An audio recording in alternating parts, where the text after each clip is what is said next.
Hello. How are you on this Thursday? How are you? Yeah? Huh? One moment.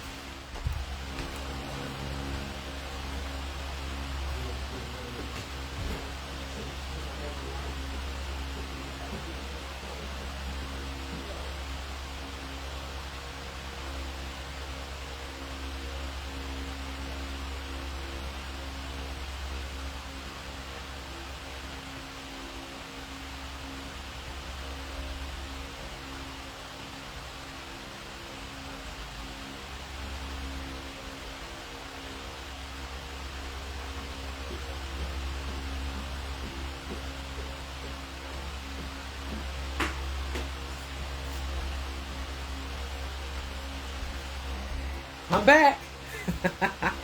What's up? So, today, well, hopefully you read the heading. I did type it in. Yeah, it's going down. I just call this my projection stream, you know? It's really my TV. But we finna use it as a learning tool today. I'm not gonna sit down and pop popcorn, raise my feet up and watch movies. Nah. So, I'm gonna read the topic. 10 things narcissistic abuse victims wish you knew. Starting with myself. I wish that my family knew the signs of narcissistic abuse. I didn't even know I was abused by a narcissist. You know, in my journey, which is an amazing journey, it's more fulfilling than anything I've ever done in my entire life. And that entails literally dissecting myself down to the last compound and putting myself back together, piece by piece by piece. It takes a lot of strength, faith in God, belief in yourself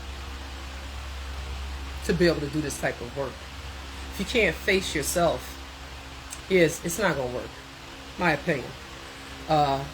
So in my journey, I learned I have narcissistic behaviors when it comes to not narcissistic behaviors.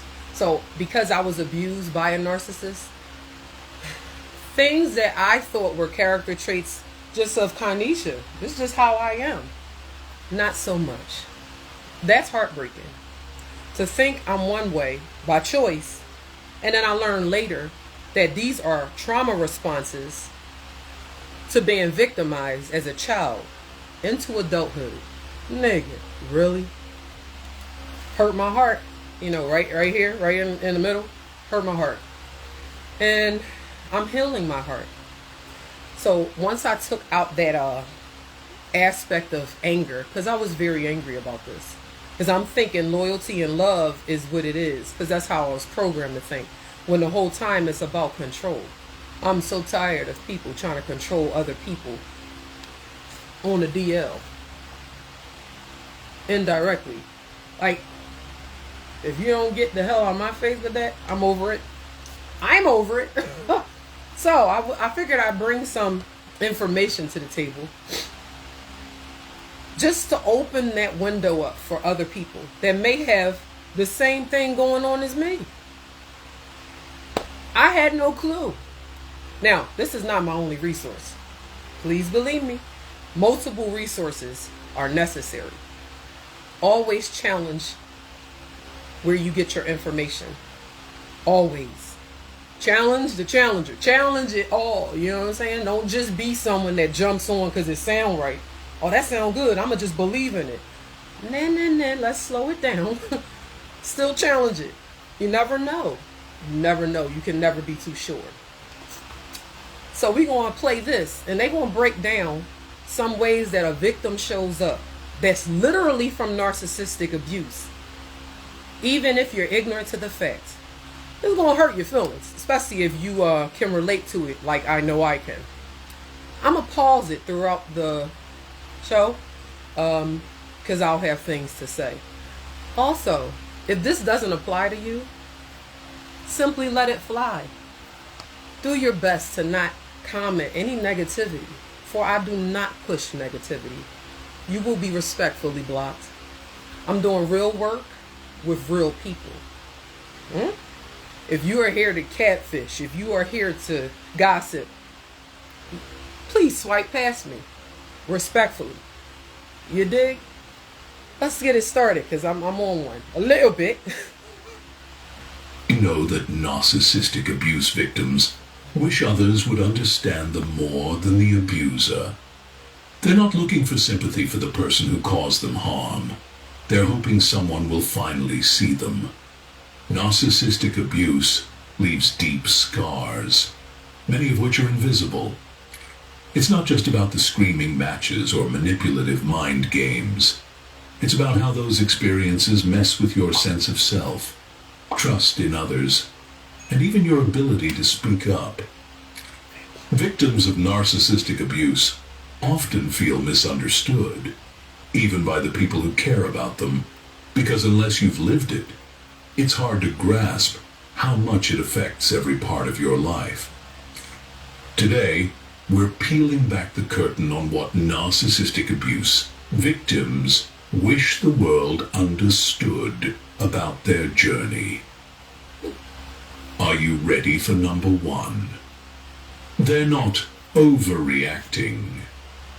When you've been through Before he even go down, I gotta jump on that part. Do you know how many times, and a family member told me, no, niece, stop overreacting. Like, you doing the most. Like, it ain't that bad. Like, shut up. Like, it is that bad, in my experience. But nobody understands this. They're looking from the outside in. And unfortunately, I didn't have the verbal communication that I needed then to be able to express this with my words to get that understanding. You understand what I'm saying? It's the saddest thing. The saddest thing to be invalidated, let alone be invalidated by your own family members. Certain ones. I ain't talking about everybody. I had very close relationships with my family members. And a lot of the times, because I didn't know I had ADHD, amongst other challenges, I struggled, especially behaviorally. Because we all can at least agree on the fact, the further back we go in time, certain resources was not popping, especially for certain groups of people. I shouldn't have to tell you what groups of people. Y'all know what groups of people. You know what I'm saying? Hello, James. Thank you for the compliment. You're always so sweet and supportive. I appreciate you, brother. But this right here, I definitely was a victim to this part. The whole, oh my God, it's almost mildly making me a little triggered. But I know how to work through my triggers now. Then I used to punch objects to calm down. That was a learned behavior. I watched my abuser do that often. So unfortunately for me, I became more masculine in my behavior than feminine.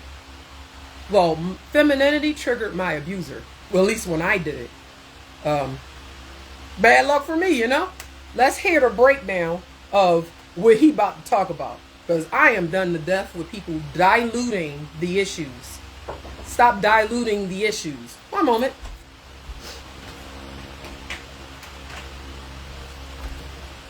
I'm back. Don't come to me talking about it ain't that bad. Says who? Who you talking to? What ain't that bad? Oh, it ain't that bad for a young girl to grow up with jaw hits? That ain't that bad? Okay. Let me ask you then, brother. When you discipline your daughter, does she get punched in the mouth? Okay, well, I'm going to need you to not tell me what's not that bad. Fair enough? Fair enough. Let's see what you about to say. Narcissistic abuse. Your reactions might seem over the top to others, but trust me, they're not. They're not overreacting. You're responding to deep emotional wounds that often feel invisible to everyone else. Narcissistic abuse messes with your sense of reality, making you doubt yourself constantly. Over time, this creates layers of emotional pain and triggers that anyone would react strongly to. Preach! Your reactions are not just about the moment. They're about years of manipulation, gaslighting, and emotional neglect boiling over. People who haven't lived through it might not understand why you seem too sensitive Right. or get upset over small things. That part. But the truth is, what seems small to them might carry a mountain of past pain for you. Think of it like a bruise. What might feel like a light poke to someone else Thank you, feels James, like for a your sharp kindness. I stab to appreciate you, you brother. because of the underlying damage. My pleasure. As trauma expert Dr. Bessel van der What's Kolk up? wrote in The Body Keeps the Score, trauma is not just an event that took place sometime in the past. It is also the imprint left by that experience. Your emotional responses are a sign that your body and mind are trying to process and protect you, not that you're being dramatic. Let's talk about number 2. Did you hear that? Huh? I appreciate you, brother. It's my pleasure to do this work. You understand me? Is this real? My whole life. What I didn't realize is how many narcissists and dark empaths was around me. Oh my God. When I tell you how I show up was massively invalidated, I kid you not. I have been belittled, talked about, gossiped about, and some of the gossip that I found out, oh, it hurt to the core because it was people that I thought I could trust. Listen, I didn't realize how many people were controlling me. I really didn't. I mean, how could I? I was set up for the approval trap by my abuser. Very young. So when I tell you, I just let people play in my face because I was purely ignorant. I had no clue. But I had no clue. And then I was too reactive from all the abuse to be able to comprehend and become logical. First of all, I'm a HSP, highly sensitive person. That's from the grip at birth. Take that and then spin me into trauma, complex trauma, with an alcoholic and a substance abuse user that's also a womanizer that's training me to keep things quiet. Are you kidding me? And I'm thinking it's parenting. Bye, Felicia. Bye, Felicia. And I was often emotionally invalidated because the things that I was seeing, I was bullied into shutting the hell up. Don't talk about that. Do as I say, not as I do. This grown folk business, go over there. It's grown folk business, but I'm watching you have sex. I'm watching you freebase. I'm watching you steal. And you're not giving me any explanation of it, so I have to generate my own. Why would you do that to a child? And then act as if you don't know you're exposing them this way. Well, sometimes the enemies can fall right off your damn family branches. You understand what I'm saying? Look. Apologies from narcissists are hollow. Ain't they though? When a narcissist apologizes, it often feels empty, doesn't it? That's because most of the time, their apologies aren't about making amends. Nope. They're about getting back into the driver's seat of the relationship. Yup. Narcissists use apologies as a tool to smooth things over temporarily, not because they genuinely feel sorry. Dr. Harriet Breaker, author of Who's Pulling Your Strings Success, explains this perfectly. Narcissists apologize not to acknowledge harm, but to manipulate their way out of consequences. Oh my God. It's like a performance designed to shift the focus of their behavior and your willingness to forgive. The problem is, these apologies lack the depth or accountability needed to rebuild trust. Yeah. You've probably noticed that after they're sorry, nothing changes. They might return to the same harmful behavior, leaving you in a cycle of hurt and false hope. Yup. It is because narcissists often don't see themselves as the problem. They view the apology as a means to an end. Had to jump on. That is so true. One of my most important relationships is with a narcissistic man. And I had to let go of that respectfully. This is not about anger and proceeding with anger or disrespecting someone. Even if they disrespect you, if you do it back, that speaks to your character. Why would you stoop to their level of communication? Because ain't nobody going to yell at you. Listen, people going to do what they want. You going to dim your light for them? Let them control your emotions and how you show up? Nah, ain't doing none of that. But I did reach out to my abuser because of his important title in my life. I figured I'd give him a chance. So I let him know I was in therapy. I was just so proud of myself. I was healing. I was evolving very slowly, very slowly. Because it took my therapist over a year and a half, I believe, to realize I was coached. Because the way he was asking me questions, I would answer them and I was confusing him. Because I didn't speak the facts. I spoke based on how I felt. Because I didn't know the facts. I really didn't.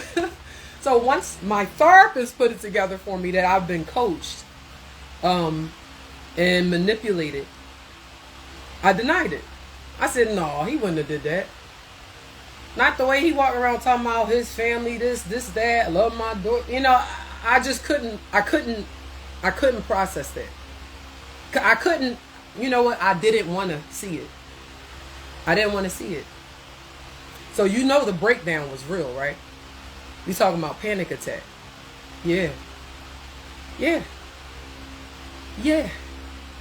Neurological responses are real. Our trauma lives in our nervous system. You can get triggered by something so simple. It could be a simple, like down, like something that normally happens in relationships, everyday situations. And because you have a boatload of trauma, your nervous system, especially if you ain't faced it, oh, nigga.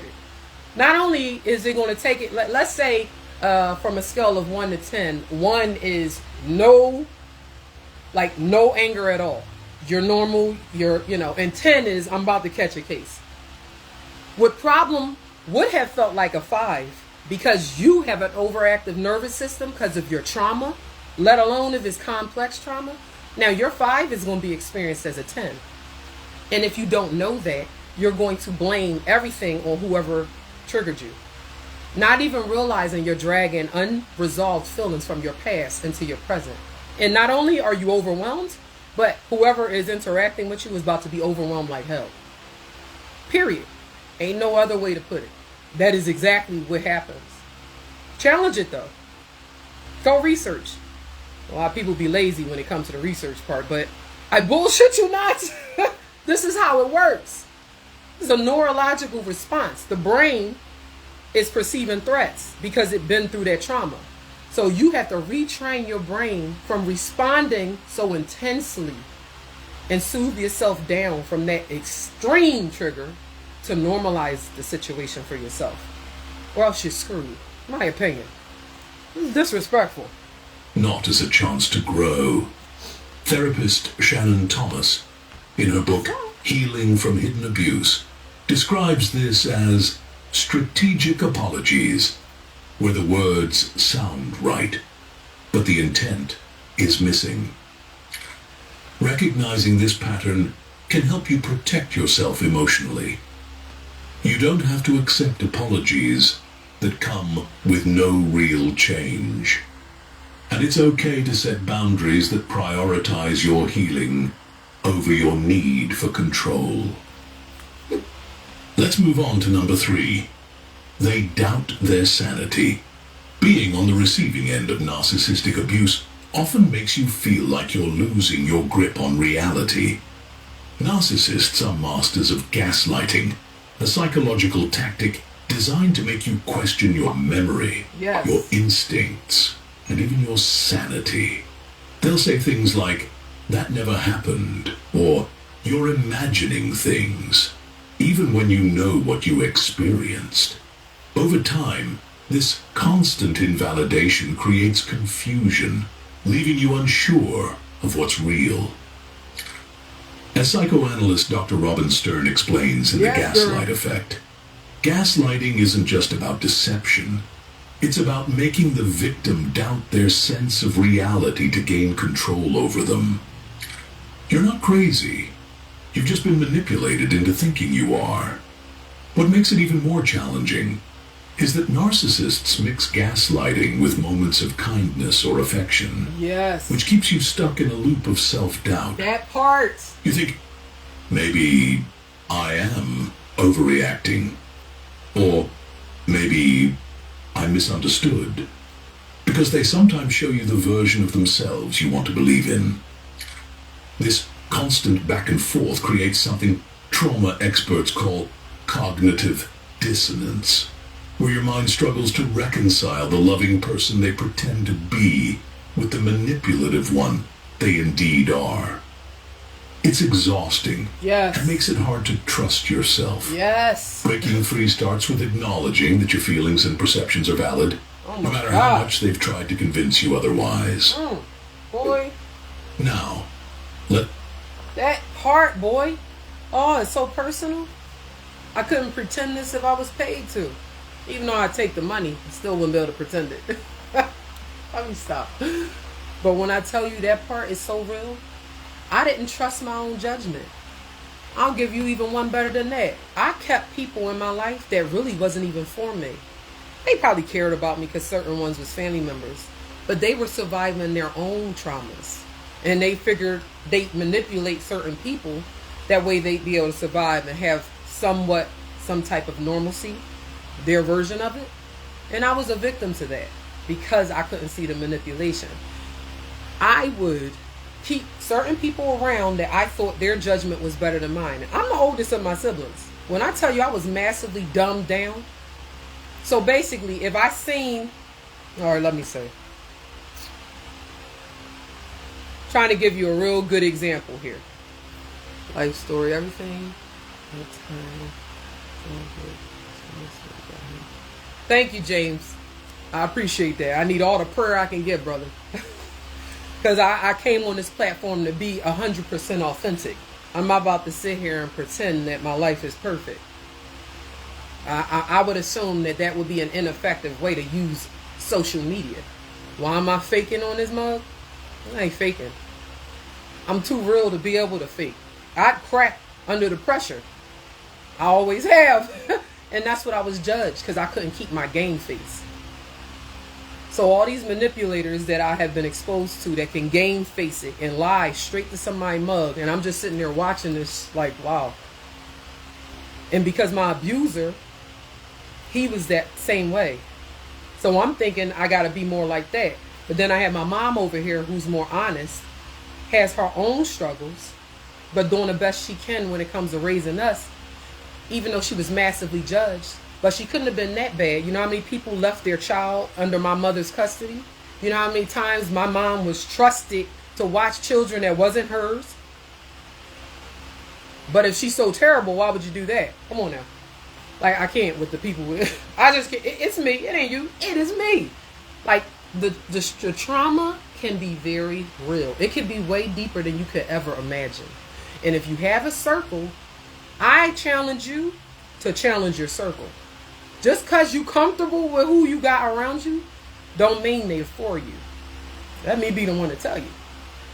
We were born alone. We finna die alone. Quit thinking you need certain people. They might have manipulated you to think that.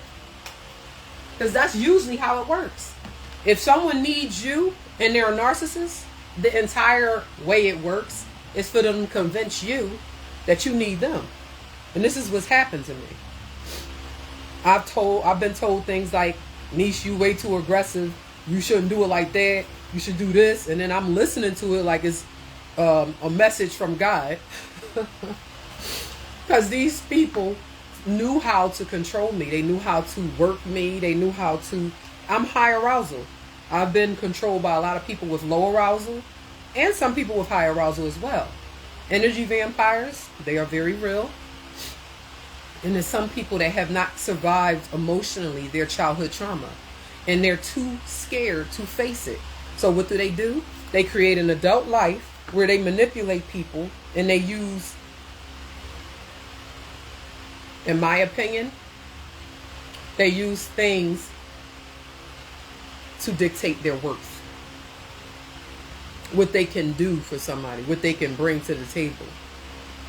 Oh, I'm the one with the money. If you don't have my support, you ain't nothing without me. Or, oh, see, so you want to try to get rid of me. Whenever you in a relationship, it always goes sour. You ain't going to be able to thrive in a relationship without me. Like, Who are you without me? Like, this is the way people have talked to me in different ways, one way or another. You see what I'm saying? And I will fall for it because, like I said, you program a child young when it comes to accepting abuse and neglect, they're not going to know, oh, I'm being manipulated. Ain't no kid going to know that. So shame on any adult that comes for someone that was lost, starting in their childhood. How dare you try to put the expectation on them that they should just innately know that they're broken, manipulated, and that they need severe help. A lot of people are just trying to get by. And in the way the system runs, especially when it comes to lower class, shit, middle class too, they keep us busy. You don't have no time for yourself. That's why 9 to 5, kids, daycare, you can't even stop and get a sip of coffee to yourself before the time is leaving.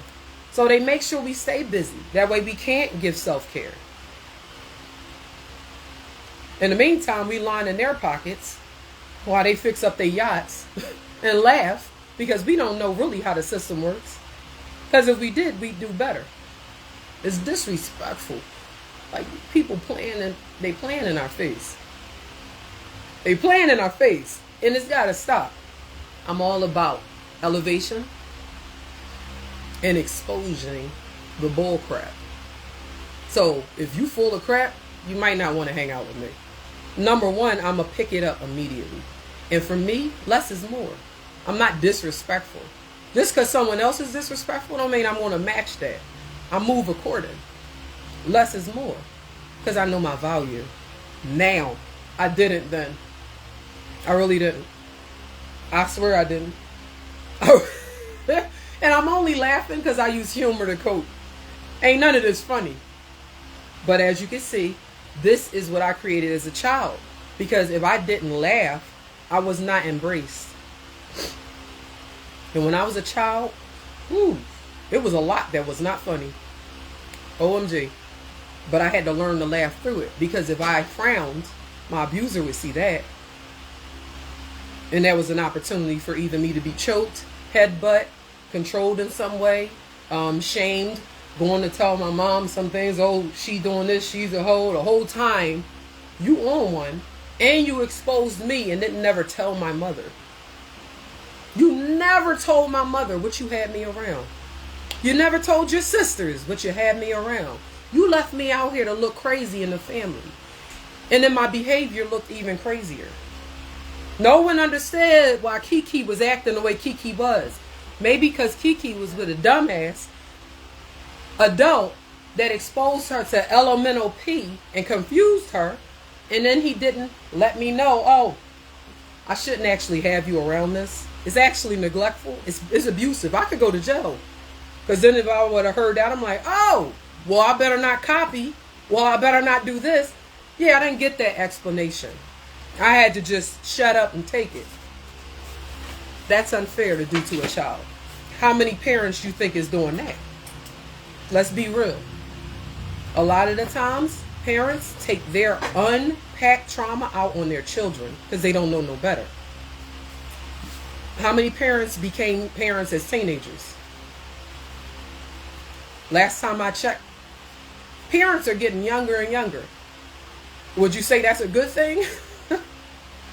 Should a child be raising a child? How important is emotional fluency? And how many people in the hood is emotionally fluent? Let alone the men. Squeeze me. How many men you know that's emotionally fluent? Here, let me say it another way. How many men that are fathers and from the projects, from the struggle, and I'm not saying this because there are none, but let's really have this conversation. How many men know how to work themselves down after they get triggered without being abusive, verbally, physically,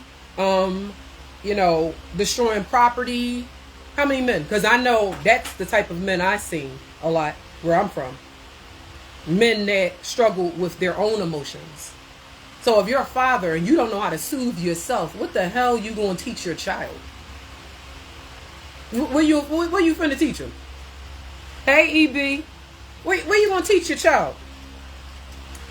Because my abuser would say things stupid like, do as I say, not as I do. Okay, so you told me to shut the hell up and go in my room, but you just unscrewed that pen and put crack in it and you smoking crack. So I should not watch that and do that. Just go in the room. That's not realistic. Children learn more from watching their parents, especially if they're like me, a very creative young lady. And I'm gifted. I just didn't know it was gifted because no one told me that. I told you I was severely invalidated. The only one that really breathed life into me was my mother, my Aunt Renee, my grandmom, Laura Harris, may you rest in peace. I'll never forget what you taught me. And some other scattered few in my family. My sister Candace, she's been one of my #1 supporters for a while. My closest relationships is what I'm calling out. But yeah, everybody else laughed in my face. No doubt maybe accepted me for how I was, but they added to the problem. You see what I'm saying? You enable people when you act like, she's just a little retarded. That's just how she always is. No, that's not cute. That ain't cute. You're talking trash. Why don't you help them by doing them a solid and speaking to them the way they can hear it without being critical, without being judgmental? Really give them something that they can hear. Not your judgment, and then to find out you gossiping in the family about them. Why would you do that? Because you're a narcissist. Because it's not about love for you, it's about control. You create your own karma when you do that. And if you don't know what karma means, you should research it. I know exactly what it means. That's why I'm intentional on how I move. I'm not someone that goes to get payback. You do me wrong, I learned the lesson now and move according. I'm not going to get you back. You got me. But guess what? You won't get me again. That's how I feel about that type of stuff. Let's get back to it. Continue to number 4. Abuse can be emotional, not just physical. When people think of abuse, they often picture physical violence. But emotional abuse can be just as devastating, sometimes even more. It's harder to recognize because there are no bruises or scars you can point to, but the damage is very real. Ain't it though? Emotional abuse wears you down over time, chipping away at your self-esteem. It makes you doubt your worth and leaves you feeling trapped. As Beverly Engel, author of The Emotionally Abusive Relationship, puts it, emotional abuse is insidious. It eats away at your confidence and sense of self little by little. The scars might not appear outside, but they can imprint deeply on your heart and mind. Trauma therapist Shannon Thomas explains in Healing from Hidden Abuse that emotional abuse often creates invisible wounds that take longer to heal because they affect how you see yourself in the world. If someone dismisses your experience because they think abuse is only physical, remember this. Just because the wounds aren't visible doesn't mean they don't exist. Your pain is valid. Recognizing it is the first step toward healing. You shouldn't miss number 5. The narcissist can seem perfect to outsiders. One of the hardest things about dealing with a narcissist is that to the outside world, they seem perfect. They're often charming, generous, and likable. They put on a show that makes people think, wow, what a great person. Meanwhile, behind closed doors, they're a completely different story. This dual personality makes getting others to believe what you're going through incredibly tough. Dr. George Simon, in Sheep's Clothing, Understanding and Dealing with Manipulative People, explains this well. Narcissists are experts at impression management. These people craft their image to ensure they always look good, especially when they know they're being watched. So, when you try to explain the abuse, people might look at you like you're the one overreacting because the narcissist's public mask is so convincing. This perfect image also makes you doubt yourself. You might think, if everyone else sees them as amazing, maybe I'm the problem. But trust me, you're not. Narcissists thrive on creating confusion and hiding their true nature. Remember, just because they fool others doesn't mean your experiences aren't real. The gap between their public persona and private behavior is all part of their manipulative strategy, not a reflection of you. Are you still up for number 6? It's exhausting to explain. Trying to explain what you've been through with a narcissist can feel like running a marathon you didn't sign up for. Every time you share your story, reliving those painful moments takes so much emotional energy. On top of that, you're often met with reactions like, "Are you sure it was that bad?" Or maybe you're just too sensitive, which makes it even harder. Dr. Judith Herman, in her book Trauma and Recovery, describes how survivors of abuse often face the burden of proof when they speak out. Instead of being supported, they're asked to justify their pain, and that constant need to explain is not only exhausting, but also re-traumatizing. What makes it worse is that narcissistic abuse is complicated to put into words. It's not always about one big event. The accumulation of subtle manipulations, gaslighting, and emotional wounds over time.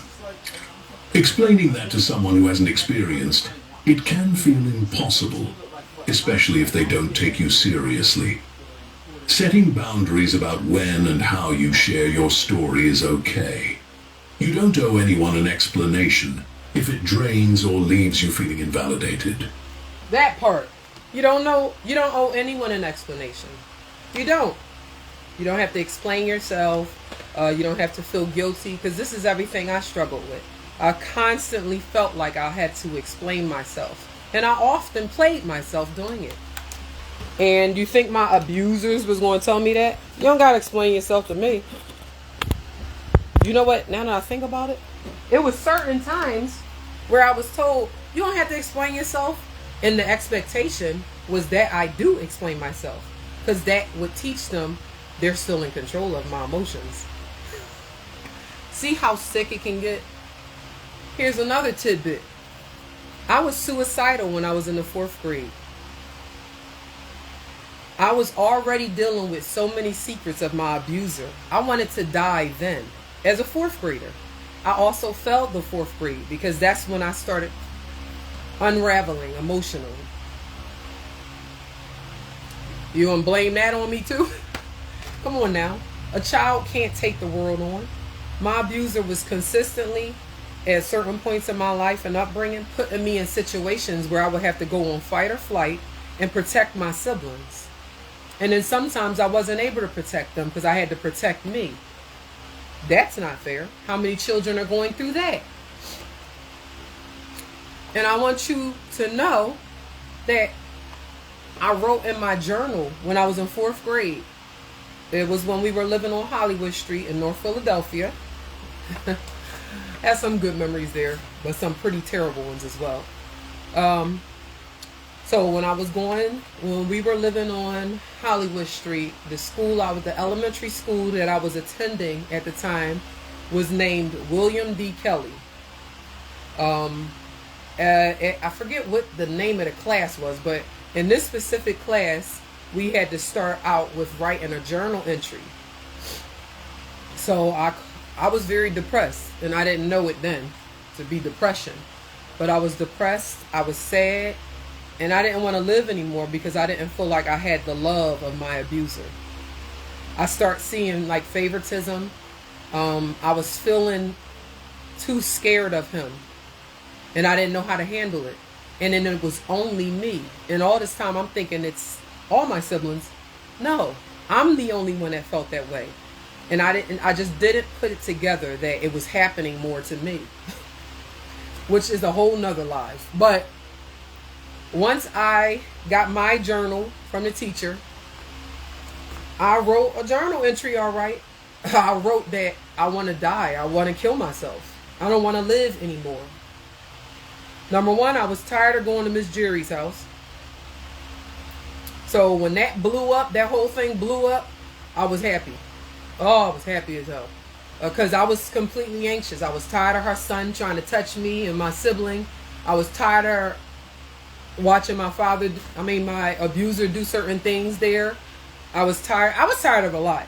I was tired that I was aggressed to not tell my mom. It was just so much stuff.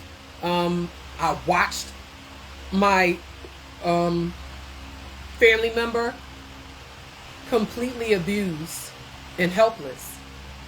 And that's when her disassociation started. Of course, I didn't know that that's what that was called then.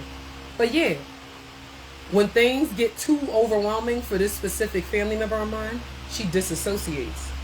The body's there, but she going. She all the way going. Like going.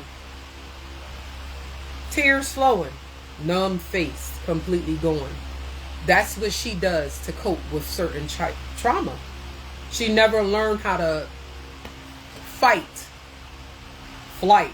She completely freezes and melts down. So when I seen that, the little protector in me, I wanted to, protect her. So a lot of the times I would. And the days we would spend the night at this woman's house, and no, my mother didn't know we were going there. The days that we would spend the night at this woman's house, I was on duty. I was the security guard for me and my siblings to make sure that the son, her son, was Jerry's son, wasn't digging in people's areas, wasn't trying to molest, wasn't, because I was the oldest. Granted, I was 7 and 8, but I still was the oldest sibling. So I felt obligated to be on duty. So a lot of times, I think that's a lot where my insomnia came from, which made it very difficult for me to sleep moving forward growing up. And that suicide, after my teacher read my journal, of course that warranted a phone call home. I didn't see that part coming. So once they called my mother, she went up to the school. They gave a referral for my mother to take me to a mental health institution for evaluation. My mother was scared for me. She didn't understand where that came from. And she shouldn't have, because she wasn't the one exposing me. But she tried the best she could. My mom always told me she knew that I was special. She just figured I was a lot more like my father, where I couldn't understand sympathy and empathy. So she just would keep me close to her to make sure I don't get into no extra trouble. And that way she could teach me. Because I had trouble with that type of stuff. Wonder why. Sure, I'm ADHD, or that warrants for a certain type of parenting. But the other stuff, yeah, I didn't have to go through that. So my mom took me to this mental health place. Again, I was in the 4th grade. She took me there, and that scared the hell out of me. It scared me immediately. But I liked the attention. The attention where people, I'm going on appointments, they talking to me, they were nice to me. The attention felt validated. Until I seen a patient. That lady scared the hell out of me. And this is not me coming for the mental health community. I am not. But when you're a 4th grade child and you see a woman that's a paranoid schizophrenic, and not on meds at the time, and her behavior was it was scary. My mom noticed me looking at her because we were sitting in the chairs waiting for me to go back. And I couldn't stop looking, staring at, I guess you could say. My mom was like, yeah, you're going to be right next door to her because they think something's going on with you. So you got to communicate and figure out, but I didn't necessarily tell what I was being exposed to, because I didn't know that was, my gut told me it was bad, but the words my abuser used, I thought it was parenting. So I didn't necessarily know to tell on that. So long story short, I seen the professional, everything went smoothly and I didn't have to go back to that. But that doesn't mean that I was fixed, that I was healed.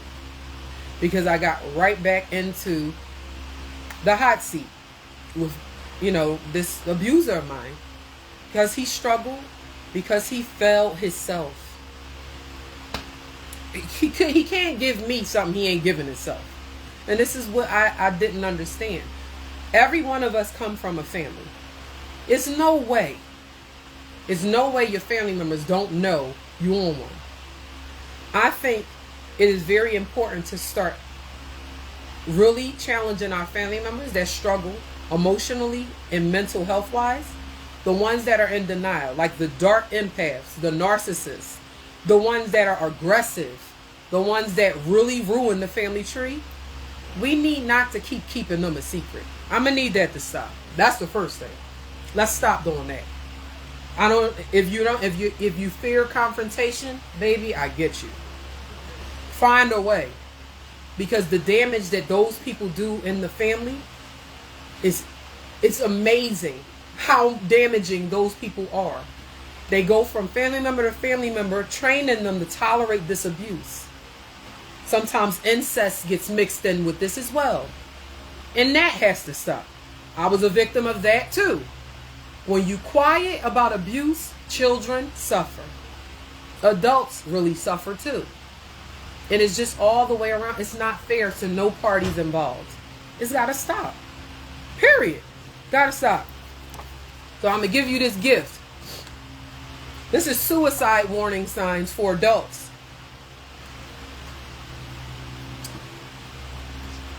Oh, yeah. Yes, you can. That's my daughter. So, the risk is greater if a behavior is new or has increased, and if it seems related to a painful event, loss, or change. Pay attention to that. So if someone is talking about or making plans for suicide, get them help. Don't just think, oh, I'm going to talk to them and they'll be fine. No, nigga. Go get them help. Even if you got a 302 them. And I know a lot of people feel away. I ain't going to no nut house. If you a nut out of the house, what are we scared for? Just because you normalized your behavior don't mean this shit is normal. My opinion. Acting anxious or agitated. Behaving recklessly. Go ahead and lie like you don't have family members that do that one. I got a lot of family members that behave recklessly. You know what I do? I don't tell them about themselves. I unfollow them. But sometimes that's not good enough. Because I learned that some of my children were following these problematic family members. And they behave off the hook. We talking sexual posts, twerking, naked thong posts. If you know 17-year-olds and younger are following your social media, why the hell are you doing that? My opinion. Don't you think your friend group should be 18 plus? Or better yet, 21 plus? I'm not about to be making these cheeks clap and I got a group of 16-year-olds friending me. Hell no. Where's your moral compass? I'm going to go on and challenge that, first of all. Yeah, I said it. Come on. I don't care. Right is right and wrong is wrong. If I'm offending anyone, I'm sorry, not sorry. But have a wonderful day. This channel ain't for you. Only people that's real can deal with this, because this is real. So if you real, what's up? If this is too much for you, respectfully, please swipe past me, because I'm not changing my tune. I'll wait. I'll give you a minute, because it's only going to get more real. So if you're triggered, again, learn some self-soothe techniques. I ain't on here to just upset people. I'm on here to wake people up. Get out of your fantasy world. Real work got to be done if you want to see real change. Ain't no one's going to change nothing if no one do something different. You still doing the same thing trying to get a different result. Isn't that the definition of insanity? Then why is we doing it? You know why? A lot of adults haven't figured out how to self-soothe themselves outside of blowing some smoking weed. Yeah, I said it. Grabbing a beer. Yeah, I said it. Having sex. Yeah, I said it. That ain't no permanent fix. That's a quick fix. Which is why when you get triggered again, the whole thing starts all over again for you. Find a better way. The kids are watching us and they mimicking our hot mess. Continue reading. Talking about being a burden to others. That was me. I was doing that younger than 4th grade, actually. I even struggle with it a little bit today. Like, say, for instance, I'm walking up to my house and I have a lunchbox. I have a book bag that I carry in my purse and my keys to and from work every day. If my kids, say my son runs up to try to help me with the bags, I'm instantly triggered. I'm like, no, I got it. That comes from my traumatic childhood. Feelings of unworthiness. Don't help me, I got it. It really is basically, don't help me, I don't deserve it. I got to do all this myself. The people-pleasing thing. The narcissistic abuse thing. Gotta stop. And I'm here for all that. Talking about feeling trapped or in unbearable pain. Definitely. That's me all day. Well, not so much right now. But yeah. And I know a family member that's that way. Oh my God. She will unload a clip on you. You go visit her. You about to hear everything that's bothering her. You don't have to ask. She just going to put it right on your lap. Hear everything that's bothering her. She going to gossip about family members. Like, just burn your ear off. And you like, why I come here again? Oh yeah, it was to check up on you and hang out. I didn't know I was coming to be Dr. Phil. And really, you ain't coming to be Dr. Phil because she's not looking for your response. She's looking to offload on you and control you for sympathy. Disrespectful, yo. Moving forward. If a person is increasing the use of alcohol and drugs, I know a lot of people that's doing that. That's just pushing you closer to suicide. You don't see how? Here, let me help you out. When you increase your marijuana use, what happens? You see, we got receptors up here in our head, you know? That help us feel that nice, euphoric high feeling. So once you increase your usage, maybe you started off smoking once a week. But life is lifing, and you ain't dealt with your trauma. Now you beef it up to 2 times a week. Life and more. You just got triggered 3 times a week. And then after you doing it, you find yourself doing it every day. Like once every day. That ain't enough. Now twice every day. That's not going to be enough. You're going to have to beef up, and then you're going to start lacing your weed with other things. Where I'm from, they used to put crack cocaine in their weed. Call it a turbo. Boy, do that stink. I can't stand how it smells like dookie. My opinion, I'm not smoking dookie. But people have to go up and up and up because they don't know how to self-soothe without those drugs. We have been taught to be codependent when it comes to self-soothing. That's what you got family for. Oh, I got your back. No, have your own back. Quit looking for handouts so damn much. Ain't nobody here that's supposed to save you. Believe in God. Pray. Meditate. Research energy, stones, crystals. Purify yourself. Get baptized if you're religious. There's many ways to self-soothe. But for whatever reason, we want to be high, don't we? There. Moving forward. When people are talking about feeling hopeless or having no reason to live, that's a sign of suicide. Because what that really translates to is my skill set stops right here. And my life just presented more problems, and I don't have skills to rely on to work through them problems. So I just rather die. Because I'm comfortable right here. Even though God created us to retain information, infinite information, there's no end to what we can learn. But guess what? We limit our own punk ass selves. Excuse my language. I'm finna get real with y'all. We limit ourselves. We're cowards, really. And that ain't really all on us. We get broken by family or family that was supposed to be family. We get broken by friends. We get broken by internet stuff, videos, envy, jealousy, gossip, all of which is causing a big problem that we are blind to. I say, take the blinders off and see without looking. My opinion. Next, when people are sleeping too little or sleeping too much, that's a sign pushing you close to suicide. Because what do we need every night? REM sleep. Not just regular sleep. We need REM sleep, deep sleep. That is the only form of sleep that repairs your brain to full battery. So in the morning, you feel rejuvenated. You feel like you're ready to face the day. You ready to make these moves, baby. But when you ain't getting REM sleep because you too busy smoking weed, you too busy partying, you too busy lying to yourself, you too busy running from challenges / problems, you too busy being a coward, you too busy blaming people, you're too busy, you can't get your brain to shut off.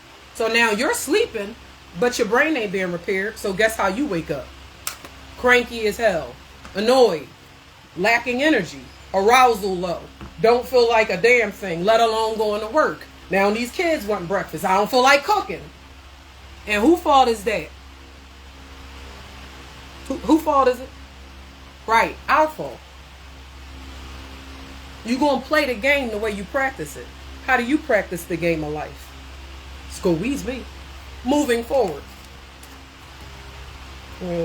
Yeah. Here we go. When a person is withdrawing or feeling isolated. That's a good one right there. That got me written all over it. I used to withdraw and isolate like nobody business. Nobody business. I didn't have, my self-worth was in the trash can. Thanks, abuser. When I felt like I wasn't worthy of love, because he neglected to give that to me, at least to where it felt good. You know, as a young girl. Nope. Everything most of the time hurt. I remember one time I had put a pillow on my head because I was in the room watching a movie with my mom. And this specific abuser of mine came in and seen me sitting with the pillow on my head. Why? He punched me in my head. And me not talking about, a play punch. He punched me a real punch. I instantly tasted metal and I had a dizzy spell and a migraine instantly. And guess what? He was just playing. That is how he played with me. Not to mention headbutts. Yeah. So talk about the massive, like I have been seriously turned into the son he never had. Like, why, nigga? And a boy don't even deserve that type of roughness. Come on now. You treating me like I have testicles and I'm a whole girl. You exposing me to this, that, LMNOP, expecting me to be an honor roll student in school, do well at home, not to be impulsive, I'm going to need you to make it make sense, brother. For me, a little bit. Moving forward. When a person is showing rage or talking about seeking revenge. Oh, I know plenty of people that do that. One of my family members that I had to kind of give her some space. She is very vengeful. And a lot of the times, because I'm not sure, I get upset if someone did me a dirty injustice, but I'm not finna pay them back. And I was called a coward, a punk, for not having that kind of energy. And I fell for that when I was ignorant. Not so much anymore. But I can see her for exactly who she is. And it breaks my heart because I love her to death. And I love her to life. But ooh, I can't bang with her. When I say toxic, she is the definition of that shit. And that's where I stand. Even if I was to see this woman at family functions, less is more, baby. Because what she wants to do is egg me on so she can control my emotions and put me right back in the codependent spot she always had me in. And I say, hell no, to the no. Respectfully, my nigga. Moving forward. When a person is displaying extreme mood swings, I know you know people that do that. You know somebody who moods shift like a mug without warning. They go from 0 to 100. You like, yo, what happened? What elevated? What changed? They have no emotional fluency. No. And often this happens when you don't face your problems, when you don't face your challenges, and when you keep your abusers all around you. Even if they do some good in your life, if they're abusing you anyway, mentally, emotionally, physically, spiritually, coercing you, and like kind of trying to control what you do, how you live. Like if you're someone that likes coffee and they say things like, yeah, coffee not good for you, you know, this and that, and they never drop it. They're trying to manipulate you into not drinking it no more. It's just indirect. So you got to peep game.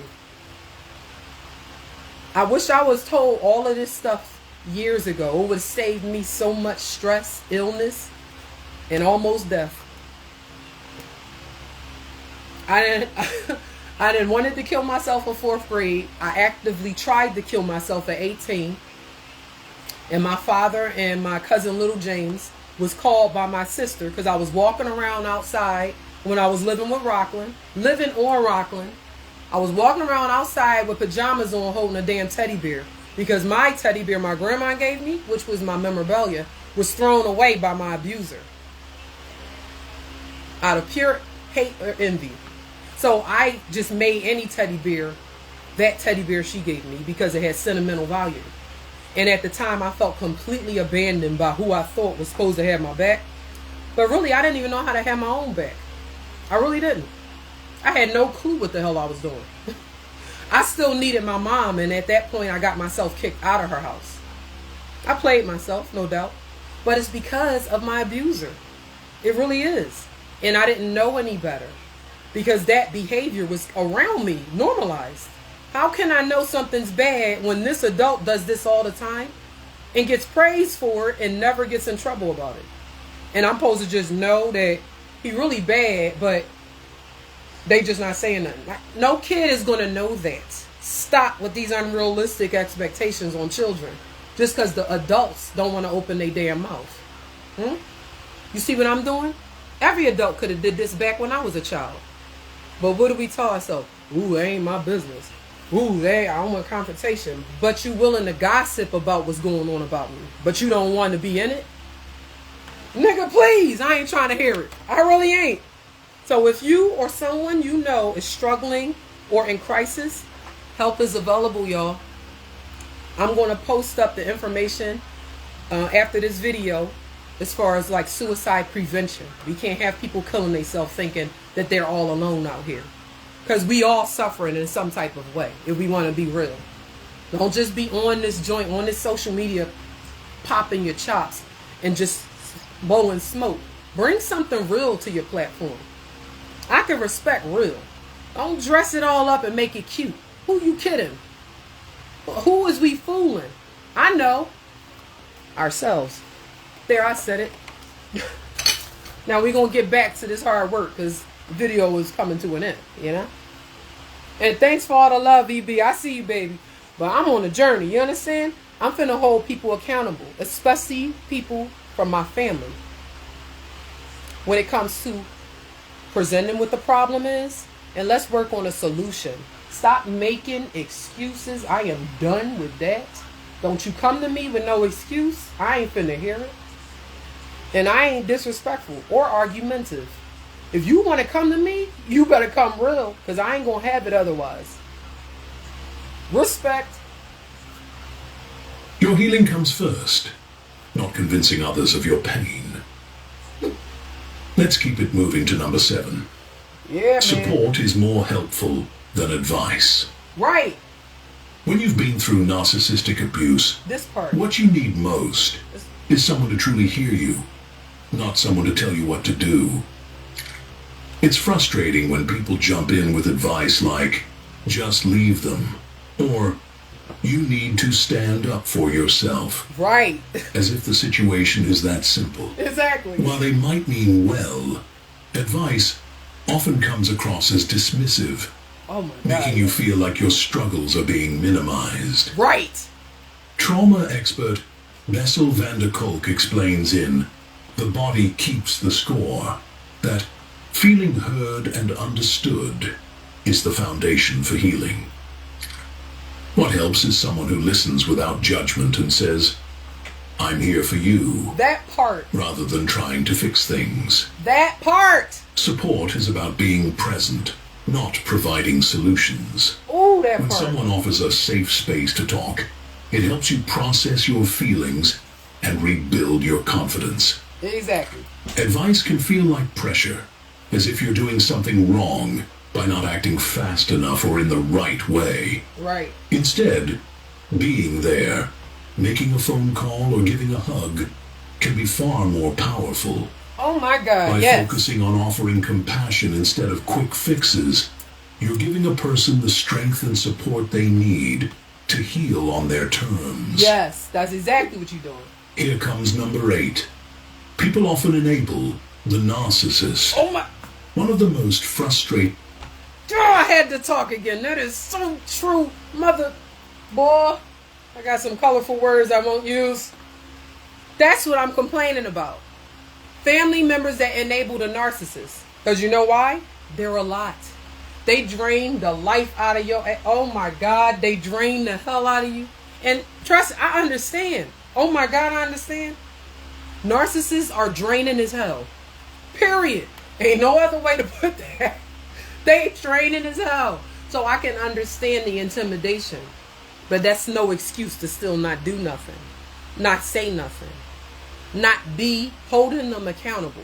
That's why they thrive. That's why they destroy our family trees. That's why they incest with certain family members. That's why they get away with narcissistic abuse. That's why they are able to be alcoholics and ruin the fucking family. That's why they're able to be... We have to open our mouths. Quit being sweet and soft about it. All that trash that you'll talk when they ain't there, I'm going to need that to happen in a more productive way when they're right in front of you. If you back the narcissist into a corner with love and accountability, watch them fall apart and run. But at this rate, narcissists turn the family upside down. They know how to gossip. They know how to triangulate. So let's say I'm a narcissist. And, I don't know.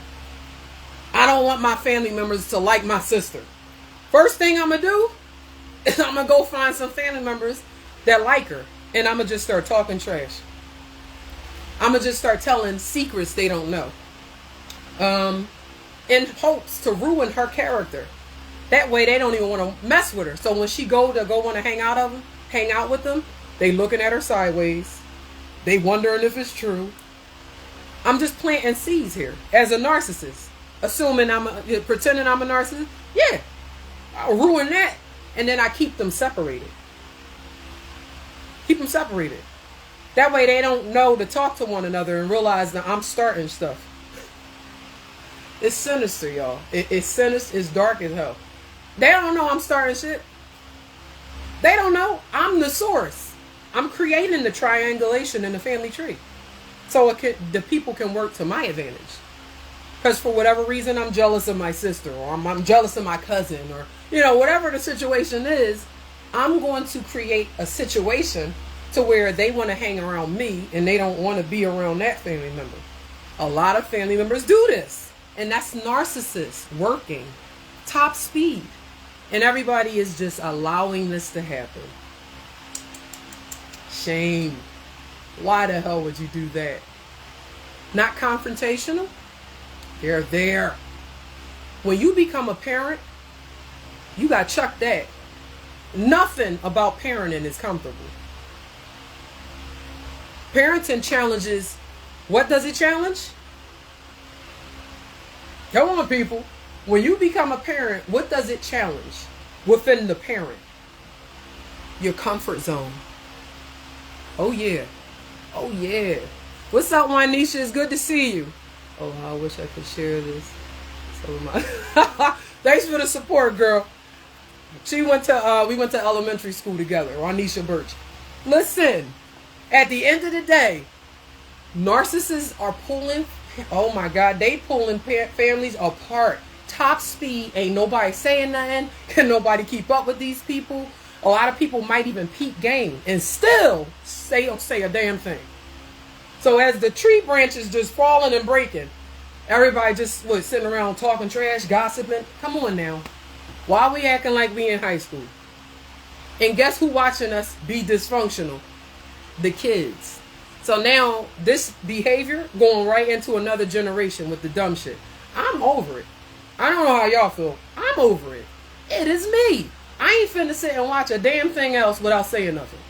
So if you're a narcissist and you in my family, let's say it's a family reunion coming up, woo, respectfully, if you want some BS, you might not want to come to me because I'm going to exploit you. Respectfully. I'm not about to bite my tongue, is what I'm saying. And I know how to talk to people. I have no fear. None. So if you come trying to gossip about another family member, I'm going to just be looking at you. Why are we gossiping? Oh, I'm not gossiping. I'm just saying. You believe that, don't you? Well, I believe you. I believe that you believe that. But I don't gossip, baby. I celebrate. I uplift. So if this isn't gossip, let's join her in it. She right over there. Watch them butt cheeks get tight. Like, oh, you fake. You doing, oh yeah, you trying to, that's a role reversal. You trying to, I see what you're doing. Well, I'm going to go dance to this song because I'm finna groove. Like, no. Call out the narcissistic behavior when it happens. Or be doomed to fall victim to it and never grow past it. And then doom the rest of the family, and especially the children. Come on now, y'all. Don't do that. Things about dealing with a narcissist is how the people around them often enable their behavior without even realizing it. Friends, family, or co-workers might make excuses like, that's just how they are. Yeah. Or tell you to let it go. Yeah. As if the problem isn't a big deal. Right. It can make you feel even more isolated and misunderstood. According to Dr. Carol McBride, author of Will I Ever Be Free of You? Enablers often downplay the narcissist's behavior that was me because once their upon a charm time. fools them, or they don't want to confront the truth. Instead of holding the narcissist accountable, they pressure you to adjust, which only adds to your pain. Yup. What people don't realize is that enabling a narcissist doesn't just hurt you. It empowers the abuser to keep doing what they're doing. Facts. When others minimize the abuse or push you to move on without addressing it, it sends a message that their actions don't have consequences. Yup. See? Healing starts when you surround yourself with people who listen, believe you, and stand by you instead of the narcissist's facade. Right. Moving on to number 9. Triggers can be unexpected. Yup.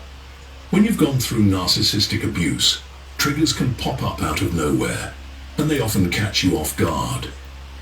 It might be something as small as a specific tone of voice, a phrase, or even a smell. Yeah. Like a cologne the abuser used to wear. Ooh, I had to speak on this one. Whenever I'm around anyone, it could be a woman or a man, if they reek of alcohol, instant trigger for me. If I'm around someone and they smoke crack, I know that smell. Instant trigger. That is factual. And I had to learn self-soothing when it comes to my triggers, my smell triggers. Like, all my senses, I have a trigger. Touch, taste, smell, like, oh my God. It could get real, y'all. It could get real. Luckily, I have self-soothe for those triggers. And my husband is pretty supportive when it comes to soothing me and being emotionally available if I need him. It is very important to create a circle of like-minded individuals, especially once you break down that traumatic bonding you probably got with some narcissists in the family, maybe some friends, co-workers. Yeah. Watch it. Every family. Thank you for the support, James. I'm all about that. Keep it a beam. What we finna lie for? I'm not about to sit here and paint rose filters on something that's a hot mess. My opinion. Suddenly you're overwhelmed with emotions. Yeah. As if you're right back in that abusive situation. Right. It isn't you being overly sensitive. It's your brain trying to protect you. Your mind associates these little details with danger. Right. Even if the situation is entirely safe. Yup. The hard part is that others don't always understand this. No, they don't. They might think you're overreacting or being dramatic. Yes, they because do. To them, it's just a word. Exactly. Or just a smell. Right. But triggers aren't about logic. They're about emotion and memory. It's Right. like your brain has a filing cabinet of painful experiences, and a small thing can pull out a folder without warning. Over time, grounding techniques and therapy can help you manage these moments, but people around you need to be patient and supportive. Having someone who gets that and doesn't dismiss your feelings can Right. make all the difference. Right. Finally, we're down to number 10. Abuse changes your brain. Right. Living through narcissistic abuse doesn't just affect your emotions. Nope. It can change the way your brain works. Yep. When you're constantly walking on eggshells, Yes. dealing with manipulation, or being gaslit, your brain gets stuck in survival mode. It means your fight or flight response Yep. is activated continuously, Yes. which can lead to problems with memory, decision making, and handling your emotions. Ooh. It's not your fault. It's your brain trying to protect you from further harm. Yes, it is. What's tricky is that these changes can linger long after the abuse is over. Yep. You might find it hard to focus, feel overly anxious, or even struggle to connect with others. Yep. These aren't signs of weakness. They're signs of what you've endured. Yep. Complex PTSD, CPTSD, a typical result of long-term abuse, Yeah. can make everyday life feel like a constant uphill battle. But there's hope. With time, therapy, and self-compassion, your brain can heal. Trauma expert Dr. Gabor Mate puts it in, when the body says no, the brain is malleable and healing is possible, Yep. but it requires acknowledging the impact of the past. In conclusion, understanding narcissistic abuse Yeah. goes beyond just knowing the basic facts. We're almost done. It's about seeing the emotional toll it takes on someone's life. Yeah. Victims don't need pity, but empathy, patience, and a safe space to Yes. heal. Oh, God, It's yes. crucial to remember that the scars left by narcissistic abuse aren't always visible, No. and the recovery process can be slow. If you know someone who's been through this, take the time to listen without judgment Yes, and offer that part. support in a way that respects their pace. Yeah. Healing is possible, but it requires understanding. Yep. And that's something we can all offer. Now you see? Intense. You see? A lot of people get uncomfortable when they're around survivors of abuse. Because number one, if you're an empath, you're picking up their disturbed feelings. Now, if you're an empath, that number one, you don't know you're an empath. Number two, you don't know how to control your spiritual gift, because being an empath is a spiritual gift. Then you could become a dark empath by accident, trying to survive the person you're around, their feelings you keep picking up. Now, you could become abusive by default because you're ignorant to what you're going through. And don't even let you have your own trauma that you're running from top speed, because you don't know how to survive those feelings of your past. So now one is on top of the other. You trying to be supportive to someone else, but you trying to control them at the same time, because you keep feeling they stuff and you don't want to feel it no more. Because you, like, slow down, breathe. See how I mean? We all trying to survive something. How are we going to live and unite when we all on survival mode and ignorant to the fact? And then some people might not be ignorant. They might have people in their life to try to be codependent with so they can survive their trauma stuff. Because they're going to get re-triggered. And if they don't know how to self-soothe healthy, they tend to lean on other people to calm them down. And that's not no one else's job but your own. Sure, someone might want to volunteer to do an invasive job like that. Doesn't mean they should be doing it. I mean, we can do a lot of things, but that don't mean we should be doing it. You see what I'm saying? So really take a step back and evaluate the self. Figure out, how am I showing up? Am I showing up? Am I available? And am I emotionally unavailable? Am I supportive of a person? Am I supportive? Am I tolerant? Am I short with people? Am I even able to deal with what I put myself in? These questions are necessary because you could be trying to be something for someone else that you ain't even being for yourself. That makes no sense. That was me. But I was blind. Absolutely blind and dumbed down. And now I realize why my abuser dumbed me down. This man could have been arrested and got serious time for what he's exposed me to, let alone the physical abuse he put me through. And how he turned me and my sister against one another. He was available for her in ways he did not show that type of care to me. He controlled me because I was the oldest. And he knew I knew what he was doing. See, I didn't realize this back then so much, not the way I needed to. And you think he would have gave me this clarity? Hell no. He finna get away with what he doing. He cheating, smoking, drinking, going missing. Like, this is fun. And here I am watching all this earlier on when I was younger. And then I can't tell my mom because I don't know how to tell her because I'm thinking it's parenting. I just was so confused. And this is the state that an adult can put a child in. When you're around them and you toxic and you running from your own problems and self-soothing, objectifying women or objectifying men. And don't be a woman that's abusive. Oh my God. I done seen some seriously abusive women. I am over it. I can't take it. So I just can't be around. Especially when it's a woman and she's abusive to her son. That's a trigger for me. I'd be damn near ready to punch this woman in her mouth. I'm being honest. I wouldn't actually do it though. But that's the feeling that comes up. Because of my past. Because I was severely abused. Most of the time my butt whoopings was not with a weapon.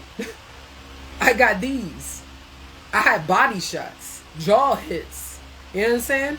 Which I have a lot of skill set. Because as a young girl, I was put in situations that no child should be put in. So it gave me opportunities to, first of all, activate my spiritual gift very young. I'm a problem solver. Also a root worker. I have very many spiritual gifts. I'm going to do a video on spiritual gifts just to enlighten you guys, just in case you don't know about spiritual gifts. And then I'm going to give you the verse in the Bible that presents this. That way you could see the source and research it for yourself.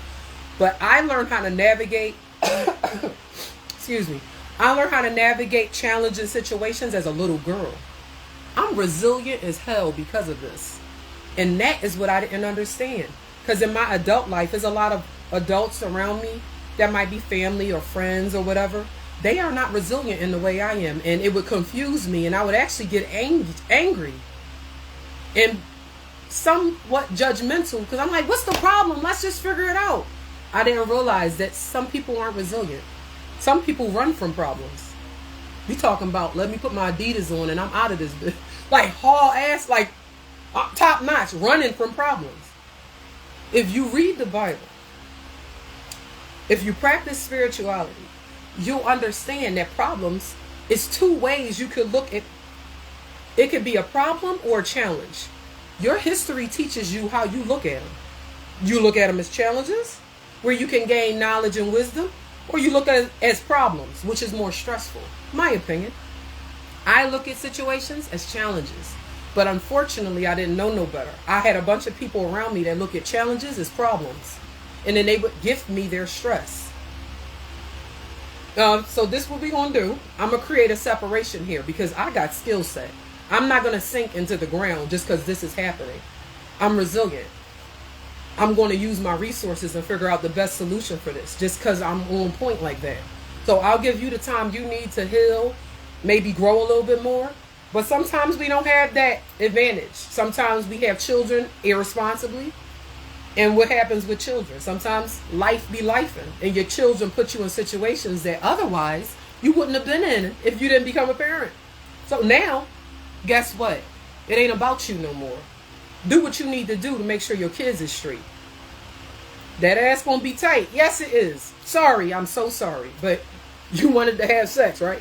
You had them? All right then. Let's get it popping. Figure out some resources. Read a book. Find some magazines on parenting.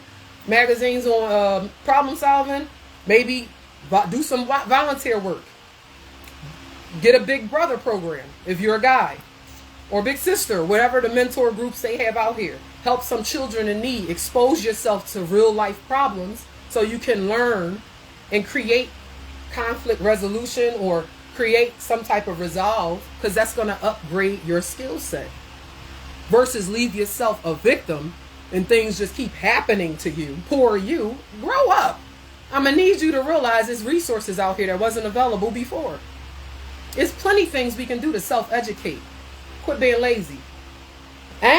Quit being lazy. Quit looking for somebody to save you. You can pray to God. That's very beneficial. Pray to God. Meditate. Get crystal energy. Put your feet in the grass. Sit down. Do all that. That's all good. But then get up and go face some challenges. Because nobody going to do it for you. And if you have children, guess what? They watching you. They watching when you fall apart. And they watching when you rise and stand. You're teaching them even when you ain't talking.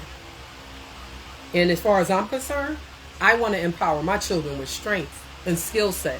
That way in my demise, when I leave this earth and elevate higher, my babies is good. Because mom taught them what they needed to know. And life taught them the rest. You see what I'm saying?